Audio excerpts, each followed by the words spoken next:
Hey guys, welcome back to another informative video, and today basically I'm going to give you guys how the phone has been for me in 96 hours, and I'm talking about the Pixel 3a, but I'm also going to address a few things that I see in the forums, and also I guess I'm going to explain to you guys about the forums because some people have asked, what's this forums you're talking about? I'll get into that in this video. So first off, the Pixel 3a. Let me tell you guys what I think after 96 hours of having the phone. And me being that I've owned a Pixel 3 and used a Pixel 3, I'm really going to compare it to that.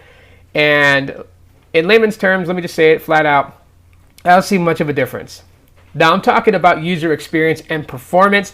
I don't judge phones on how they feel in my hand because you can have the best feeling phone in your hand and it can still run like crap. I say this time and time again, and I stick to that. I push that. Because what ultimately matters with a smartphone is user experience, how it interacts with you as a user. And it does fine. It does absolutely fine. But if you want a comparison, how it feels in my hand, it feels exactly the same as a Pixel 3. Even though it's polycarbonate, which is basically a fancy word for plastic, it feels just like the Pixel 3, which is a glass back. Even the frosted, material they put on the back of this phone just gives it that feeling. However, since switching to the Pixel 3a, I can say that a lot of my anxiety with the phone has shifted. See, when I had the Pixel 3, I had this great big fear that I was going to damage it. Like, the back is made of glass. If that drops, that's going to shatter. My Moto G7 is a glass back. I drop this, it's going to shatter.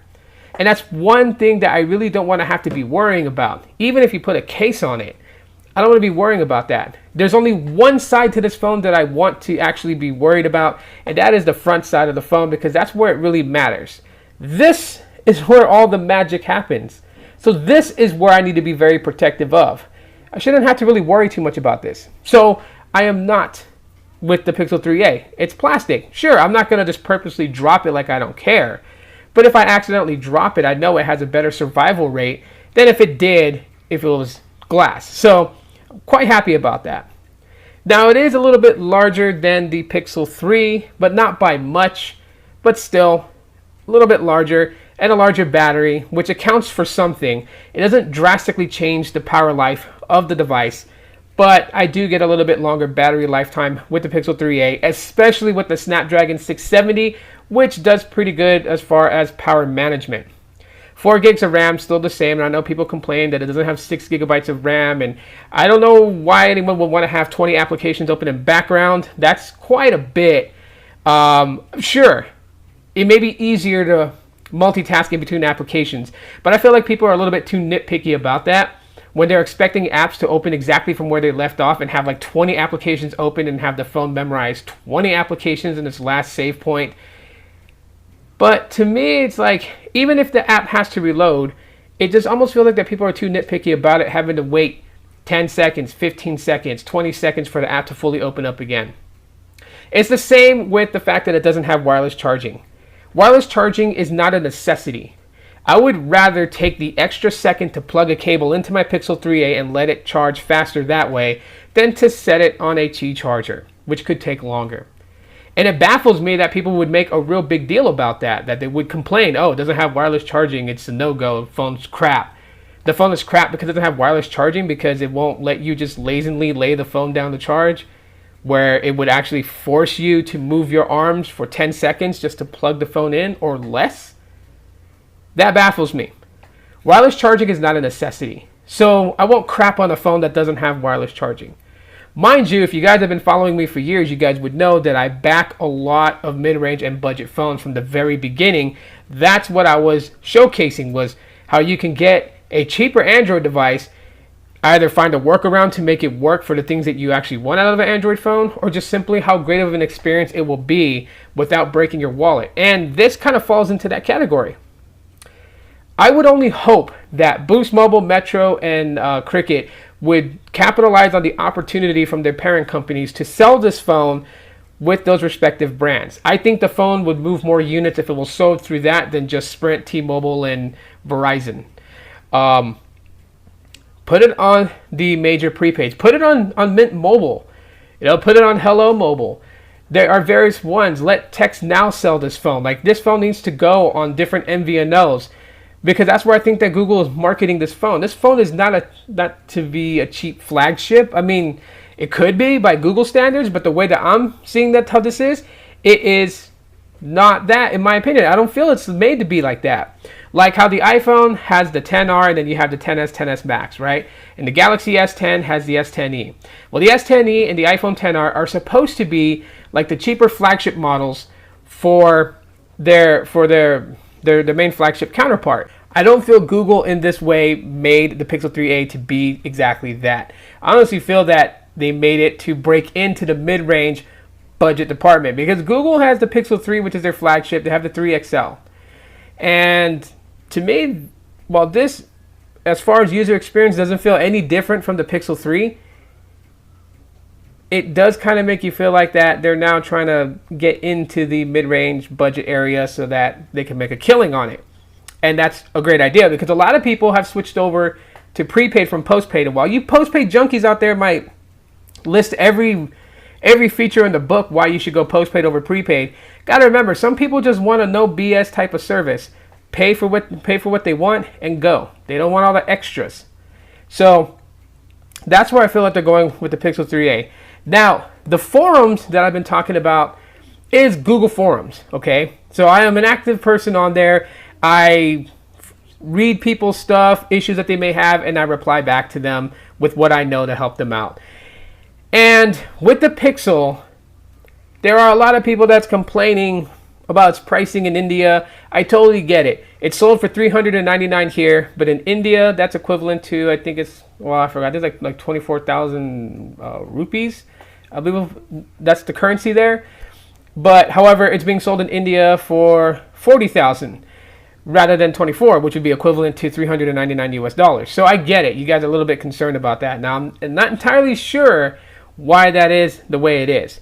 And you guys have every right to be frustrated and upset. I agree with you guys on that.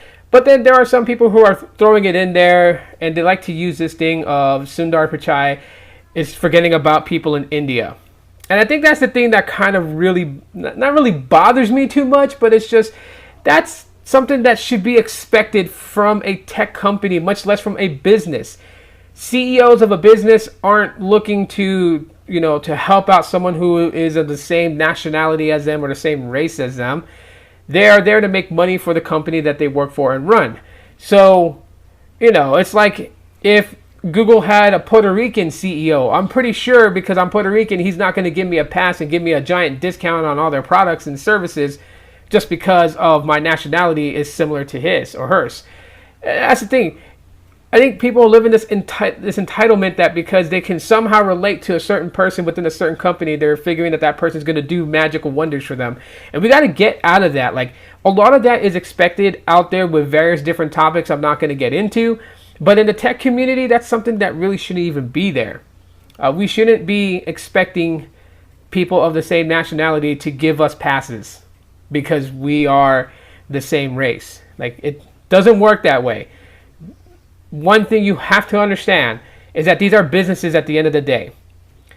And businesses are only in it for one thing. Well, that's money.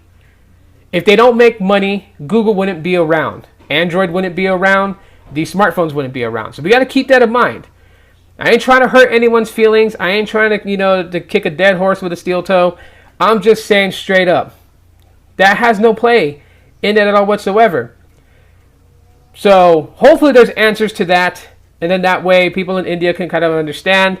But you also got to remember too, keep it clean too when you guys are going to go to these forums and post. When you swear up a storm like you're a sailor, you're not going to get any points across. And you sure as hell ain't going to have anyone read your comment and try to actually want to help you.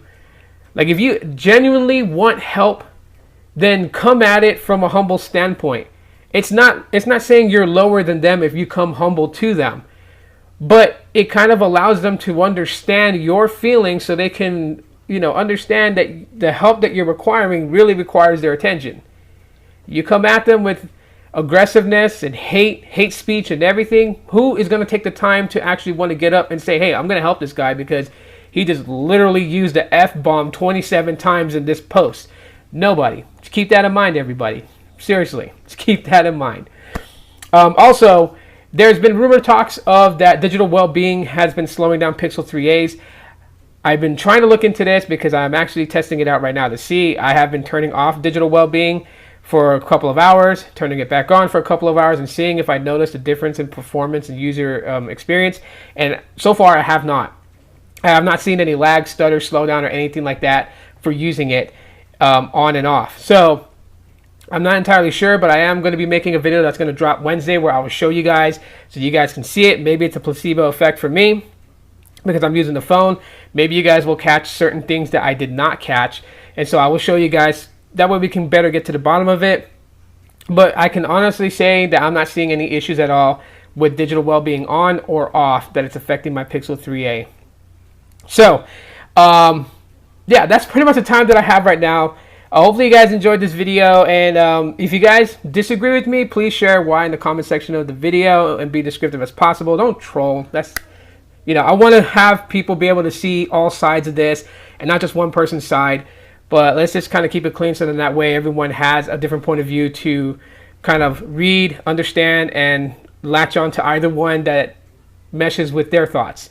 Drop a like if you guys enjoyed this rant, and if you just found my channel with this video, please do me that honor and hit that subscribe button as well as the bell option to know when I upload a video. And I will let you guys know when I do the review.